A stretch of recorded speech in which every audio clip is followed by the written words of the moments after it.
Good morning students. Next single phase AC generator. நேற்று AC generator பார்த்தோம் இல்லையா, அதோட பார்ட்ஸு பிரின்சிபல் ஒர்க்கிங் இதெல்லாம் பார்த்தோம் இல்லையா.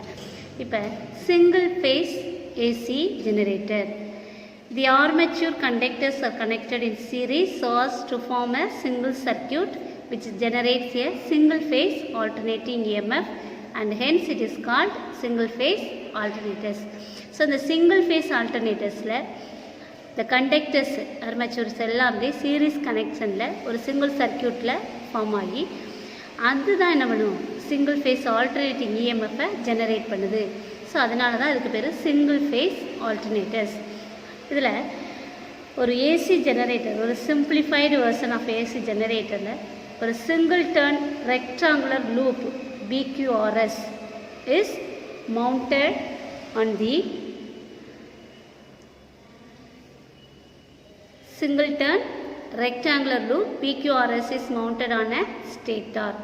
The field winding is fixed inside the stator and it can be rotated about an axis perpendicular to the plane of the paper. இப்போ இந்த இடத்துல BQRSங்கிற ஒரு ரெக்டாங்குலர் லூப்பு இது வந்து எதில் இருக்குது, ஒரு ஸ்டேட்டார் ஃபுல்லாக வைண்டாக இருக்குது. சரியா? ஸோ இதில் எல்லாமே ஒரு ஃபீல்டு வைண்டிங்ஸ், ஒரு மேக்னெட்டிக் ஃபீல்டு வைண்டிங்ஸ் இருக்குது. இது எல்லாமே எதுக்குள்ளே இருக்குது, ஒரு ஸ்டேட்டாருக்குள்ளே இருக்குது, ஃபிக்ஸ்டு இன்சைட் த ஸ்டேட்டார் இதுக்குள்ளே இருக்குது. ஸோ இதில் ஒரு மேக்னெட்டிக் ஃபீல்டு இருக்குது. இதில் BQRSங்கிற ரெண்டு இதை வந்து நம்ம வந்து இப்படி கனெக்ட் பண்ணியிருக்கோம். இது வந்து ஒரு கரண்ட்டில் சர்க்கியூட்டில் கனெக்ட் ஆகிருக்கு. ஸோ இந்த BQRSங்கிறது stationery and is also perpendicular to the plane of the paper. அப்போ இந்த PQRSங்கிற இந்த ரெக்டாங்குலர் லூப் வந்து பெர்பெண்டிகுலர் ஆஃப் த பேப்பருக்கு பெர்பெண்டிகுலராக இருக்குது. இப்போ when field windings are excited, இப்போ ஃபீல்டு வைண்டிங்ஸ் எக்ஸைட் ஆகும், இதில் மேக்னெட்டிக் ஃபீல்டு வந்து ப்ரொடியூஸ் ஆகும். இதுக்குள்ளே வந்து என்ன ஆகும், ஒரு மேக்னெட்டிக் ஃபீல்டு ப்ரொடியூஸ் ஆகும். அதோட டைரக்ஷன் தான் இந்த B வெக்டார். ஸோ இப்போ இந்த ஃபீல்டு மேக்னெட் பி ரொட்டேட்டட், இது வந்து இந்த மாதிரி ஆன்டி கிளாக் வைஸில் ரொட்டேட் ஆச்சு அப்படின்னா அப்போ அந்த எக்ஸ்டர்னல் மீன்ஸில் இது ரொட்டேட் ஆகும்போது இதில் என்ன ஆகும், ஒரு இனிஷியல் பொசிஷனில் இது எப்படி இருக்கும். Assume that initial position of the field magnet is horizontal. At that instant the direction of magnetic field is perpendicular to the plane of the loop. இப்போ இனிஷியலில் வந்து இதில் வந்து magnetic field at the initial பொசிஷனில் இதோட magnetic field வந்து ஹரிசாண்டலாக இருக்குது. Magnetic field எப்படி இருக்குது, ஹரிசாண்டலாக இருக்குது. At that instant the direction of magnetic field is perpendicular to the plane of the loop. இந்த லூப்புக்கு எப்படி இருக்கும், இது பெர்பெண்டிகுலராக இருக்கும். ஸோ அப்போ அந்த இன்டியூஸ்டு EMF அதில் வந்து என்ன செய்யாது, ப்ரொடியூஸ் ஆகுது. There is no induced EMF. அப்போ இன்டியூஸ்டு EMF வந்து 0. அதைத்தான் நம்ம இந்த கிராஃபில் ஆரிஜின் வந்து 0ன்னு கொடுத்துருக்காங்க இல்லையா. ஸோ இந்த 0ங்கிறது என்னது, அதோட இனிஷியல் ஸ்டேஜ். இப்போ ஃபீல்டு மேக்னெட்டை ஒரு 90 டிகிரியில் ரொட்டேட் பண்ணுறோம். இப்போ 90 டிகிரியில் வரும்போது ஃபீல்டு மேக்னெட் வந்து ஒரு 90 டிகிரியில் வரும்போது அதோட இதாக இருக்கு இல்லையா, இந்த மேக்னெட் வந்து பென்சில் அந்த காயில் ரொட்டேட் ஆகும்போது அது கரெக்டாக 90 டிகிரியில் இருக்குது. இப்போ 90 டிகிரியில் இருக்கும்போது ஃபீல்டு மேக்னெட் எப்படி இருக்குது, பேரலாக இருக்கும். இது எப்படி இருக்கும், field becomes parallel to BQRS. இதுக்கு எப்படி இருக்குது, பேரலாக இருக்குது. அப்போ இந்த இன்டியூஸ்டு EMF அக்ராஸ் BQRS, இந்த BQRS கடையில் உள்ள இது வந்து மேக்ஸிமமாக இருக்கும். So since they are connected in series, அப்போ இதுக்கு சீரீஸில் கனெக்ட் ஆகிருக்கனால இது எல்லாமே எப்படி இருக்கும், ஒரு தொடராக கனெக்ட் ஆகிருக்கா. ஸோ இந்த சீரீஸில் கனெக்ட் ஆகிருக்கனால இதோட EMF வந்து மேக்ஸிமமாக இருக்கும். Since they are connected in series EMF are added up and the direction of total induced EMF is given. So அப்போ அதோட induced EMF வந்து அதோட டைரக்ஷன் வந்து நம்ம செய்யலாம், ஃப்ளமிங்ஸ் ரைட் ஹேண்ட் ரூலை பயன்படுத்தி கண்டுபிடிக்கலாம். அடுத்தது care has to be taken while applying this rule. The thumb indicates the direction of the motion of the conductor with respect to field. அப்போ நம்ம சொல்கிறோம் இல்லையா, தம்ப் ரூலில் சொல்கிறோம் இல்லையா, தம்புங்கிறது மோஷன் ஆஃப் த கண்டக்டர் வந்து டைரக்ஷனை குறிக்குது அப்படி சொல்கிறோம். அப்போ இது வந்து நம்மளுக்கு இந்த தம்ப் ரூலை பேஸ் பண்ணி நம்ம என்ன செய்யலாம், direction of the motion of the conductor with respect to field. இந்த magnetic field பொறுத்து அதோட direction நம்ம வந்து பாயிண்ட் அவுட் பண்ணலாம். ஸோ ஃபார் கிளாக்வைஸ் டைரக்ஷன், கிளாக்வைஸில் அந்த போல்ஸ் ரொட்டேட் ஆச்சு அப்படின்னா இந்த மாதிரி இப்போ இங்கே வந்துருச்சு, இந்த பக்கம் வந்துடும். அப்போ இந்த conductor appears to be rotating anticlockwise. சரியா? அப்போ இந்த போல்ஸ் வந்து மாறும்போது டைரெக்டாக என்ன ஆயிரும், கண்டக்டரோட ரொட்டேட்டிங் ஆன்டி கிளாக்வைஸ் வரும். அப்போ இந்த thumb should point to the left என்ன செய்யும், தம்ப் வந்து லெஃப்டை பாயிண்ட் பண்ணுது. The direction of the induced EMF is at right angle to the plane of the paper. அப்போ the direction of the induced EMF ஓட அது EMF வந்து right angle to the பேப்பராக இருந்துச்சு அப்படின்னா, இப்போ ஃபார் எக்ஸாம்பிள் BQ வந்து inverts ஆகும். BQ எப்படி இருக்குது, இன்வெர்ட்ஸாக இருக்கும். BQ வந்து அப்படியே இன்வெர்ட்ஸாக இருக்கும். அதே மாதிரி RSங்கிறது அவுட்வேர்டில் போயிடும். ஆர்வர்ட்ஸ் எப்படி போயிடுது, அவுட்வேர்டில் போயிடும். BQங்கிறது இன்வெர்ட்ஸில் இருக்கும். ஸோ இது வந்து எப்படி இருக்குது, உள்ளே வருது. இந்த இடத்துல இது அவுட்டரில் போயிடும். therefore the current flow along BQRS. அப்போ என்ன செய்யும், இந்த கரண்ட் வந்து BQRS விட்டு அலாங்காக போயிடும். இப்போ இந்த பாயிண்ட் ஏன்னு குறிக்கிறோம் இல்லையா, இந்த பாயிண்ட் ஏ இந்த கிராஃபில் இந்த இடத்துல கரெக்டாக நம்ம வந்து இதுதான் என்னது மேக்ஸிமம் EMF. பாயிண்ட் ஏல வந்து என்னது மேக்ஸிமம் EMF. அதை தான் இந்த கிராஃபில் பாயிண்ட் ஏ குறிக்குது. அடுத்த ஒரு ரொட்டேஷனில் 180 டிகிரி வந்து அடுத்த ரொட்டேஷனில் இது ஒரு 180 டிகிரியில் இருக்குது அப்படின்னா இப்போ இந்த மேக்னெட்டிக் ஃபீல்டு அதோட டைரக்ஷன். ஸோ இது எப்படி இருக்குது, இந்த பொசிஷன் இனிஷியல் பொசிஷன்லேருந்து அது கரெக்டாக 180 டிகிரியில் இருந்துச்சு அப்படின்னா அப்போ அந்த ஃபீல்டு வந்து என்ன செய்யும், again perpendicular to the BQRS. அப்போ இந்த இன்டியூஸ்டு பிகம் என்ன ஆயிரும், 0. இந்த இடத்துல என்ன இருக்காது, நோ இன்டியூஸ்டு EMF. சரியா? அடுத்தது the field magnet becomes again 270. இப்போ இந்த ஆங்கிள் பாருங்கள், இது கரெக்டாக 180லேருந்து 270க்கு வருது. 270ல் ஃபீல்டு மேக்னெட் ரொட்டேஷன் ஆச்சு அப்படின்னா மறுபடியும் EMF என்ன ஆயிரும், ஹையஸ்ட்டாக இருக்கும். பட் என்ன இருக்கும், ரிவர்ஸ் டைரெக்ஷனில் இருக்கும்.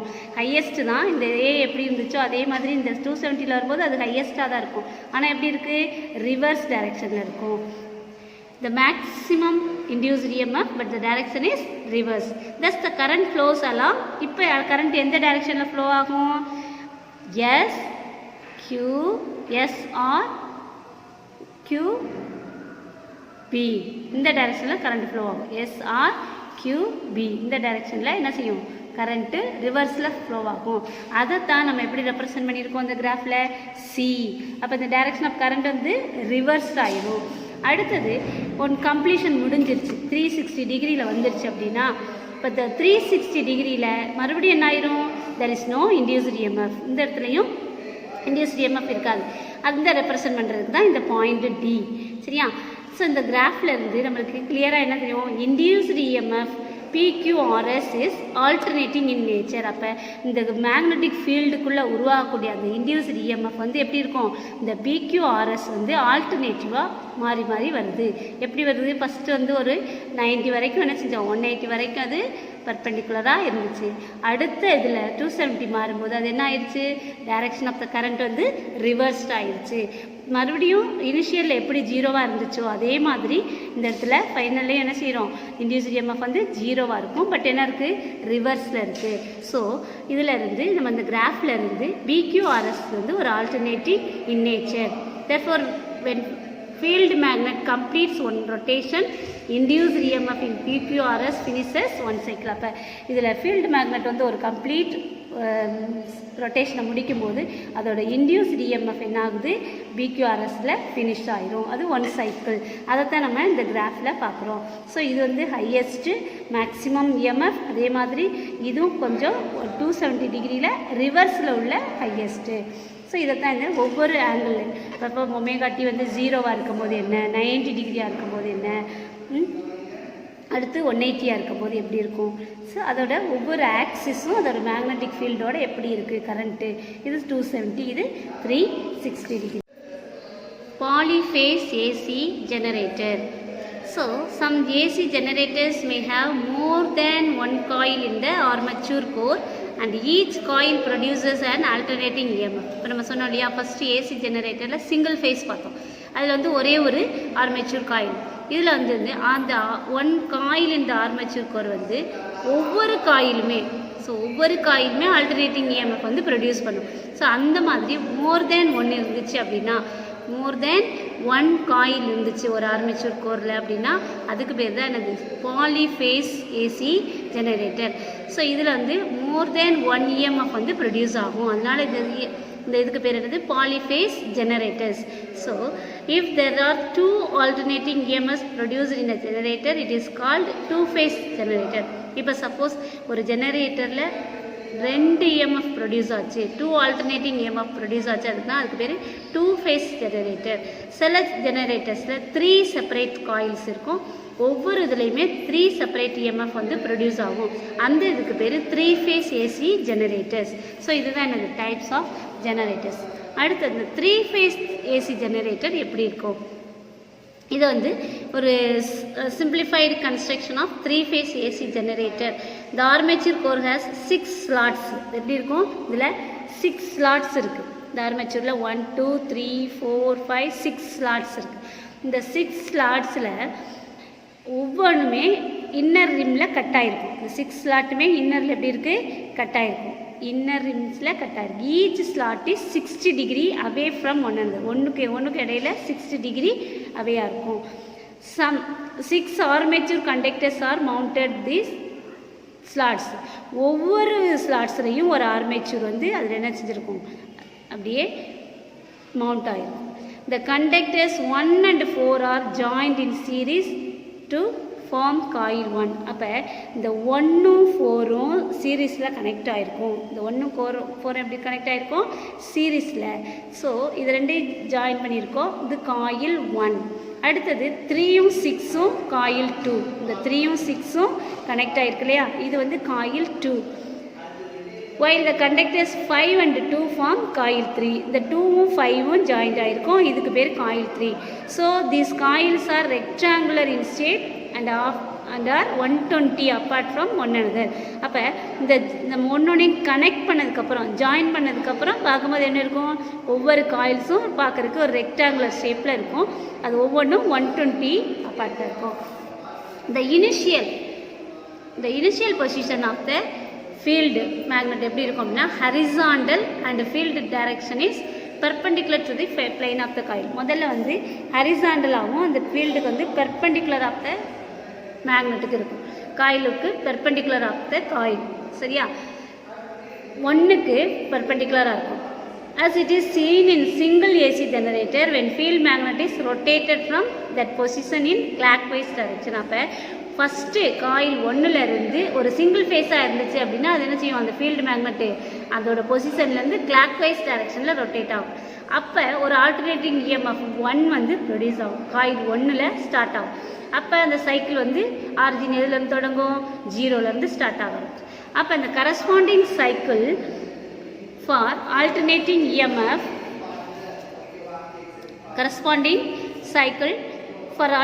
EMF epsilon 2. அதே மாதிரி ஒவ்வொரு சிங்கிள் ஃபேஸில் இருந்துச்சுன்னா காயில் 1ல் ப்ரொடியூஸ் ஆகிற மாதிரியே காயில் 2ல் ப்ரொடியூஸ் ஆகும், அது எப்சிலான் 2. அதே மாதிரி after field magnet has rotated through 120 degree, அதில் என்னாகும், ரெண்டுக்கு இடையில் ஒரு ஃபேஸ் டிஃப்ரென்ஸ் இருக்கும். psi1 epsilon 1 and epsilon 2 is 120 degree. So ரெண்டுக்கு இடையில் உள்ள டிஃப்ரென்ஸ் என்னது, அப்போ அந்த இஎம்எஃப் 3ங்கிறது காயில் 3ல் ப்ரொடியூஸ் ஆகும். அது வந்து cycle at point P after 240. அப்போ 1ல் உருவாகக்கூடிய இஎம்எஃப் எப்சிலான் 1, அதே மாதிரி அதை 120 டிகிரியில் எப்சிலான் 2ல் உருவாகக்கூடியது எப்சிலான் 2 3. அதுக்கடுத்து சைக்கிள் அட் பாயிண்ட் பியில் இப்போ ஃபஸ்ட்டு இந்த இருக்கு இல்லையா, ஆரிஜினில் தொடங்குது, இங்கே தொடங்கி ஃபஸ்ட்டு ஒரு ஹையஸ்ட் பீக் இருக்கும், அது ஒரு திரும்ப 180 டிகிரியில் குறையுது, திரும்ப என்ன செய்யுது, ரிவர்ஸில் ஹையஸ்ட்டாக வரும் 270. அதுக்கப்புறம் என்னது, ஃப்ரம் காயில் 1. ஃபார் காயில் 1ல் ஃபீல்டு மேக்னெட் வந்து இனிஷியல் பொசிஷன் 0வாக இருக்குது, இது வந்து என்னது, ஃபீல்டு மேக்னெட் இனிஷியலில் 0வாக இருக்குது. அதுக்கப்புறம் 90 டிகிரி 180 டிகிரி 270 டிகிரி இப்படி வருது. அப்போ thus this EMF produced in the 3 phase. அப்போ இது என்ன செய்யும், 3 ஃபேஸ்லையுமே உருவாகும். இந்த இடத்துல காயில் 1 காயில் 2 காயில் 3 இந்த 3 ஃபேஸ்லையுமே EMF வந்து என்ன செய்யுது, ப்ரொடியூஸ் ஆகுது. ஸோ ஃபேஸ் டிஃப்ரென்ஸ் ரெண்டுக்கு இடையில் எவ்வளோ இருக்கும்? இந்த 3 ஃபேஸ் ஜெனரேட்டர்ஸில் வந்து 120 டிகிரி டிஃப்ரென்ஸ் இருக்கும் ஒரு இதுக்கும் இன்னொரு இதுக்கும் இடையில். இந்த கரஸ்பாண்டிங் சைக்கிள் ஃபஸ்ட்டு பார்த்தோம் இல்லையா இந்த ஃபீல்டு 1ல். அடுத்தது காயில் 2ல் அதே மாதிரி ஃபீல்டு மேக்னெட் வந்து ரொட்டேட் 120 டிகிரியில் ரொட்டேட் ஆகும். அப்போ இதில் வந்து ஃபஸ்ட்டு இதிலேருந்து இது வரைக்கும் 120 டிகிரி. அப்போ இதோட இனிஷியல் ஸ்டேட்லேருந்து இது 2. அப்புறம் அதே மாதிரி இது ஒரு வேவ்ஸ் வந்து என்ன செய்யும்? டவுன் ஆகிடும். அடுத்தது காயில் 3ல் 240ல் ரொட்டேட் ஆகுது. ஃபீல்டு மேக்னெட் வந்து ரொட்டேட் ஆகும்போது அது என்ன ஆயிடுது? 240 degree of field magnet is required. அப்போ தான் அது வந்து ஹையஸ்ட்டாக இங்கேருந்து இது வரைக்கும் என்ன செய்யும்? பிங்கிற இந்த பொசிஷன் இருக்கு இல்லையா, இது வரும்போது அது என்ன செஞ்சது? 240 ஆயிடுது. தென் அது variation of EMF epsilon 1, 2 and 3 with time angle. So ஒவ்வொன்றும் ஒவ்வொரு டைம் ஆங்கிளில் என்ன செய்யுது? உருவாகுது. ஸோ இது எல்லாமே 1, 2, காயில் 1, காயில் 2, காயில் 3. ஸோ இது மாதிரி 3 டிஃப்ரெண்ட் இஎம்எஃப் வந்து ப்ரொடியூஸ் ஆகுது. அதை தான் இந்த கிராஃபில் நம்ம பார்க்குறோம். ஸோ என்ன இதோட அட்வான்டேஜஸ் அப்படின்னு பார்த்தோம்னா 3 phase system has many advantages over single phase system. அது என்னென்ன அப்படின்னு பார்த்தோம்னா ஒரு given dimension of the generator 3 phase machine produces higher power output than a single phase machine. So ஒரு 3 dimension ஒரு given dimension of a generator 3 phase மெஷினாக இருந்துச்சு அப்படின்னா அதில் ப்ரொடியூஸ் ஆகக்கூடிய பவர் அவுட்புட் வந்து எப்படி இருக்கும்? சிங்கிள் ஃபேஸை காட்டிலும் கிரேட்டராக இருக்கும். அடுத்தது the same capacity 3 phase alternator is smaller in size when compared to single phase alternators. ஒரே கெப்பாசிட்டி தான், அது 3 phase வந்து சிங்கிள் ஃபேஸை கம்பேர் பண்ணையில் ஸ்மாலராக தான் இருக்கும் சைஸ். இன்னொன்று என்ன அப்படின்னா டிரான்ஸ்மிஷன் சிஸ்டம் வந்து ரொம்ப சீப்பர். இந்த இதில் 3 phaseல் வந்து கம்பேர் பண்ணையில் மற்ற இதை கம்பேர் பண்ணையில் டிரான்ஸ்மிஷன் சிஸ்டம் வந்து ரொம்ப எளிமையாக இருக்கும். அதே மாதிரி relatively thinner wire is sufficient for transmission of 3 phase power. இந்த 3 phase பவரை வந்து டிரான்ஸ்மிட் பண்ணுறதுக்கு நம்மளுக்கு ஒரு தின்னர் ஒயரு இருந்தாலே போதும். ஸோ இதான் என்னது 3 phase ஆல்டர்னேட்டரோட அட்வான்டேஜஸ். Thank you students.